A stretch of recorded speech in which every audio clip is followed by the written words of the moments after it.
is the article for today, and the date is 15th of November. So, we are going to discuss the important article for the 15th of November. So, what's given? Mutual benefit. So, guys, this is the article regarding the India and US relation and what's going nowadays and what is in current situation. So, let's read with me. So, here given, okay. Both India and the US stand to gain by enhancing the cooperation on trade. Okay, so what's given in this? Both India and US stand to gain by enhancing the cooperation on trade. India और US दोनों ही gain करने जा रहे हैं जब वो corporation करेंगे trade से. ठीक है, यहाँ से पढ़ते हैं. Treasury Secretary Janet Yellen's visit to India last week highlights the renewed focus in the US. जो ट्रेजरी सेक्रेटरी है कहाँ के? यूएस के. क्या नाम है? Janet Yellen. उनका विजिट हुआ है इंडिया में लास्ट वीक. क्या हाईलाइट करता है? ये हाईलाइट करता है the renewed focus in the US on strengthening the economic ties with Asia's third largest economy. किसके लिए? For strengthening the economic ties with the Asia की third largest economy and one of the America's indispensable partner. They are talking about India. ठीक है, तो बहुत अच्छी line है. Answer writing के लिए भी अच्छी है और करेंट नॉलेज के लिए भी अच्छी है. तो जो यूएस है वो क्या चाह रहा है कि they want to strengthen the economic ties with the Asia's third largest economy, who India, and one of the America's indispensable partner. ठीक है, now come here, the next line.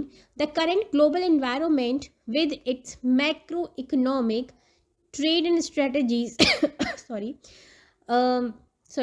the current global environment with its macroeconomic trade and strategic challenges make it all the more compelling for the world's two largest democracies to deepen their engagement in a way that is mutually benefit. So dear students, what happening, जो अभी current scenario चल रहा है उसमें क्या है, जो global environment चल रहा है अपना macroeconomic हर चीज़ को लेके trade and strategic जो challenges हमारे सामने आ रहे हैं. ठीक है, तो ये दोनों वर्ल्ड लार्जेस्ट डेमोक्रेसीज जो है वो चाहती है वो डीपन करे अपना जो भी इंगेजमेंट है जो एक दूसरे के लिए म्यूचुअली बेनिफिशियल रहे. ठीक है, एक एक लाइन का मतलब बता रही हूँ, अच्छे से सुनना. ठीक है, now focus here.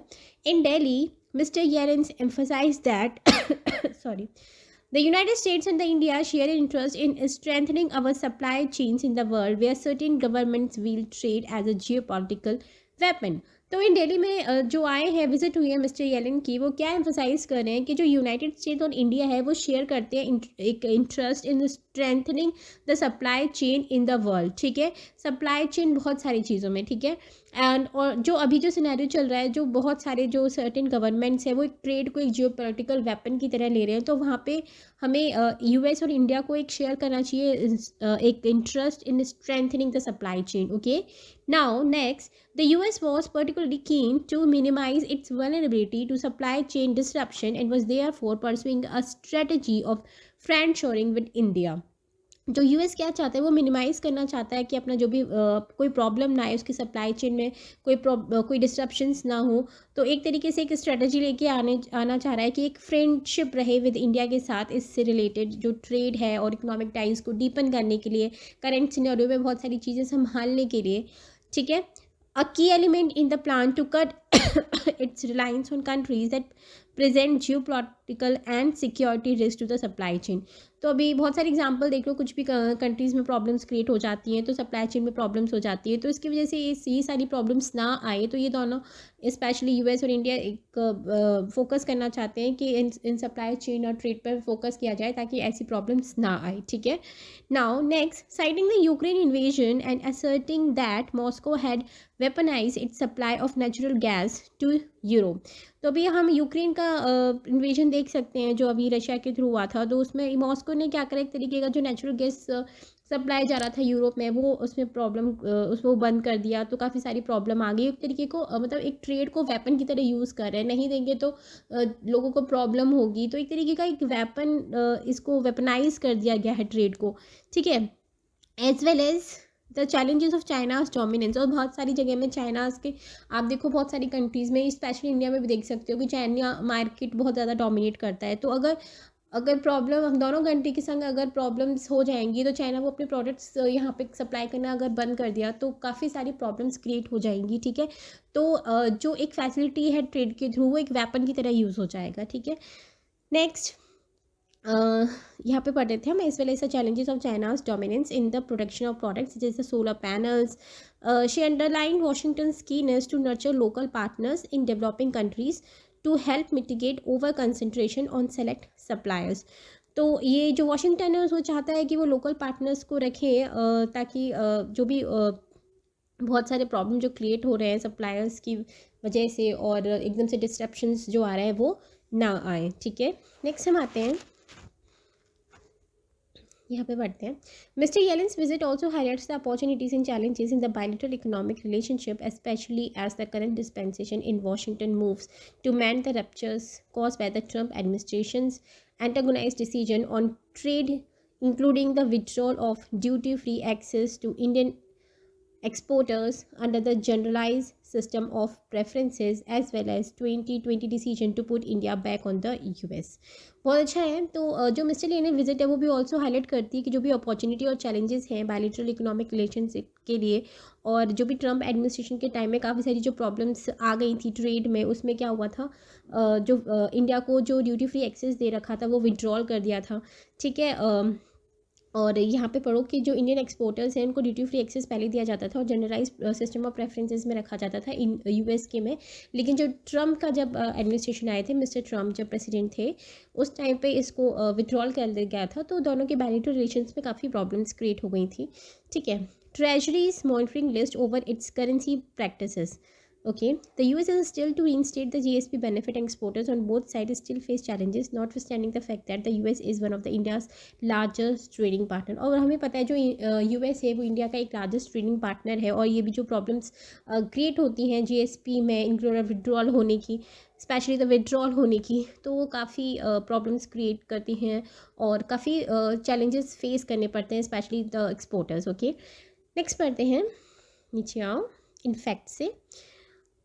In fact, the International Trade Administration of the US notes in its investment climate summary on India that new protectionist measures, including the strict enforcement and potential expansion of the data localization measures, increased tariff and Indian specific standards not aligned with the international standards, effectively closed off product producers from global supply chain and the restricted the expansion in bilateral trade and investment. ये पूरा हम पढ़ रहे थे। तो इसमें देखते हैं, जो इंटरनेशनल ट्रेड एडमिनिस्ट्रेशन है यूएस का, वो क्या नोट करता है कि जो इन्वेस्टमेंट है क्लाइमेट समरी ऑन इंडिया का, और जो न्यू प्रोटेक्शनिस्ट मेजर है वो यूएस के थ्रू बहुत लगाए जाते हैं, तो उसमें क्या है, काफ़ी सारी प्रॉब्लम्स क्रिएट हो जाती है, ठीक है। इंडिया एक डेवलपिंग कंट्री है, वो भी काफ़ी चीज़ों पे फोकस कर रही है, काफ़ी स्टैंडर्ड्स देख रही है, लेकिन स्टिल कुछ ना कुछ जगह में अगर 0.1-0.2% वो लेग बिहाइंड भी करती है, तो काफ़ी प्रोटेक्शनिस्ट मेजर्स उसके ऊपर लग जाते हैं, इंक्रीज टैरिफ लग जाते हैं, तो उससे काफ़ी प्रॉब्लम्स हो जाती है सप्लाई चेन्स में, ट्रेड में